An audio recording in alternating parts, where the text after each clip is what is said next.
Hi guys, இன்றைக்கி நம்ம என்ன பார்க்க போகிறோம் அப்படின்னு பார்த்தீங்கன்னா, ஹெச்டிஎம்எல்னால் என்ன, சிஎஸ்எஸ்னால் என்ன, ஜாவா ஸ்கிரிப்ட்னா என்ன, அதோட டைப்ஸ் என்னன்னு சொல்லி நான் உங்களுக்கு ப்ரீவியஸ் கிளாஸில் எக்ஸ்பிளைன் பண்ணிட்டேன்.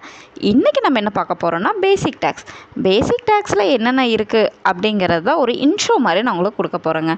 பேசிக் டேக்ஸ் பார்க்குறதுக்கு முன்னாடி நம்ம ஒரு ஹெச்டிஎம்எல் என்ன, அது என்ன சாஃப்ட்வேரில் போடணுன்றத ஒரு சின்ன ஒரு கிளான்ஸ் சொல்லிடுறேன். ஹெச்டிஎம்எல் அப்படிங்கிறது ஒரு சாஃப்ட்வேர் கிடையாது, தட்ஸ் அ டூல். அது ஒரு டூல் தான்.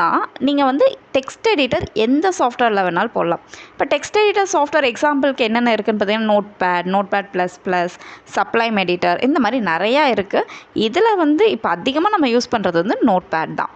இப்போது நம்ம டேக் எந்த டேக் போட்டாலும் ஓப்பனிங் டேக் போட்டால் கண்டிப்பாக க்ளோசிங் டேக் இருக்கணும். ரொம்ப ரேரான டேக்ஸ் தான் செல்ஃப் டேக்ஸ்ன்னு சொல்லுவீங்க. செல்ஃப் க்ளோசிங் டேக்னால் அதுக்கு க்ளோசிங் டேக்கே இருக்காது. எக்ஸாம்பிள் இந்த பிஆர் டேக், ஹெச்ஆர் டேக், இதெல்லாமே செல்ஃப் க்ளோசிங் டேக்ஸ் அப்படின்னு சொல்லுவீங்க.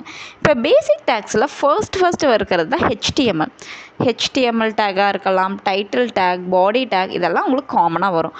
பட் ஹெட் டேக் எப்போ போடணும் அப்படின்னு பார்த்தீங்கன்னா, நார்மல் ஹெச்டிஎம்எல் போடுறப்போ அது நெசசரி கிடையாது. நீங்கள் ஜாவா ஸ்கிரிப்டோ இல்லை ஸ்டைல் ஷீட், அதாவது சிஎஸ்எஸ் போடுறீங்க அப்படின்னா மட்டும் நம்ம ஹெட் யூஸ் பண்ணணும். ஏன்னா நம்ம இன்டர்னல் ஒரு இன்லைன் சிஎஸ்எஸ் யூஸ் பண்ணுறப்போ நம்ம ஸ்டைல் டேக் ஓப்பன் பண்ணுறதுக்கு பிஃபோராக நம்ம ஹெட் டேக் மஸ்ட்டாக நம்ம யூஸ் பண்ணணும். இந்த வீடியோ உங்களுக்கு பிடிச்சிருந்தா மறக்காமல் என் சேனலை சப்ஸ்கிரைப் பண்ணிக்கோங்க. அப்போ தான் நான் டே பை டே உங்களுக்கு என்னென்ன இன்ஃபர்மேஷன் கொடுக்குறேன்னு சொல்லி உங்களால் தெரிஞ்சுக்க முடியும். இந்த இன்ஃபர்மேஷன் உங்களுக்கு மட்டும் இல்லாமல் உங்கள் ஃப்ரெண்ட்ஸ் அண்ட் ஃபேமிலிக்கும் ஷேர் பண்ணுங்கள்.